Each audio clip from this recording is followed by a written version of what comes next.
Thanks for watching today, and welcome to the sandwich generation, where you and I are stuck in the middle between our kids and grandkids and our parents and our grandparents, and we're just trying to survive ourselves and make it okay for everybody. And today, speaking of surviving, we're going to talk about how to help your loved one to survive the COVID isolation. Everyone in the country is zeroed in on those seniors because we've already heard and found out that these seniors are the ones who are the most likely to die. And like we've talked about in other videos, I don't want my parents dying, and I'm sure you don't either. And I know everyone's time comes when it comes, but if you have something preventable, like being able to prevent them from getting this horrible virus, that's what you're going to do. And it's a tough time. So let's talk about how to fix that. There's a whole video we talked about the different kinds of visitors and how those visitors are keeping a similar schedule to what they did before. They've just changed it up a little bit. So when you think about them being isolated, visiting is an amazing thing.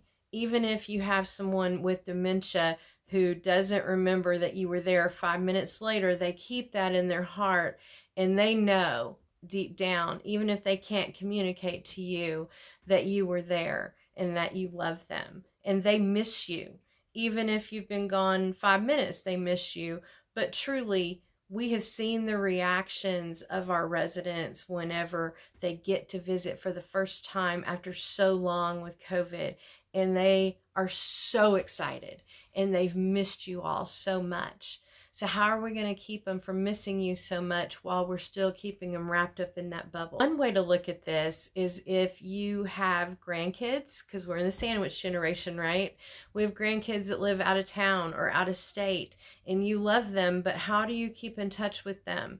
I hear these days a lot of what's happening is you go and have these meetings online with your grandkids. You can go online with them and read stories together. You can play games together. All those sorts of things are important to your family, and it's important to keep the generations together.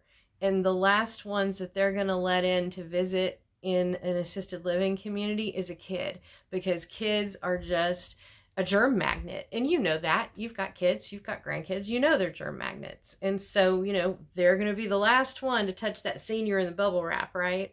But one of the things you could do is you could have a Zoom meeting with your family. They could see different people. They could play different games together. All sorts of things are available these days. And that is the silver lining of COVID, is that we've learned how to communicate long distance very easily. Think about how many Zoom meetings you sit in for work every week. So something else that you do with those grandkids that live far away is you send them things in the mail. So if you extrapolate that into the senior living world, you can send or drop by anything you want. Those care packages show them that you love them and show them that you cared enough to bring it. And that breaks up that isolation, because they're not isolated from you if they just saw you drop off these things. And so make them cookies, make them, whatever you want to do. If they like crosswords, send in that. Think about what is important to your loved one and your family, and start dropping those little care packages here and there. Just little nice things. Doesn't have to be expensive, doesn't have to be anything like that. Maybe you sat down and crocheted them a new scarf just to keep them warm and, feeling that love around their neck. There's so many things you can do. Play to your own strengths. If you're a person that crochets, you want to crochet that. But if you're a person that cooks, you want to make them cookies. And you also want to play to the strength of your loved one. If they don't remember a lot of things, but they can do this one thing over here, that's what you want to focus on, right? There's not a single fit for everybody, because all of our families are different. If your community where your loved one is has porch visits, by all means, go visit. And even if they have window visits, do that too. If they have window visits, that's even better, because a lot of the things that you stress about with the COVID isolation is that you can't see into their into their rooms anymore and see what they need or what's messed up or what's broken or whatever. But if you go visit them at the window, you can look into their actual apartment and you can see things like that. You know, we have a daughter that comes to visit a lot, and she'll call up there to her mom on her cell phone and it's not working. Well, then she calls us and she says, hey, mom's cell phone isn't working. Could you please go plug that in for her? And of course we do it. We want to make this the best experience that your loved one can have, even in the middle of all this. We've made an activities program that is designed to help them not be so lonesome, to reminisce about good things and have fun and make fun of COVID and talk about it. You know, we're doing all those things. And those are important things to keep them happy when they're back here with us, but nothing can replace you. Be creative. I'm a super creative person, so it's pretty easy for me. If you need instructions, if you need more thoughts about this, if you're not creative, go to Pinterest.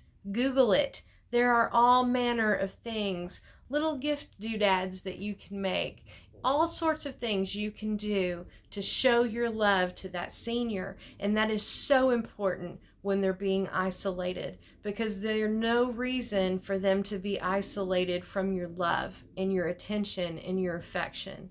We just have to keep the germ barrier. You know, hopefully we'll get out of this soon. I do want to let you know this is not the end of the world, and it's not forever. Think about what you can do to make your loved one feel your love. I know it's a lot, so let's stop. Let's think it through. Take a deep breath. Give me a call. Thanks for watching.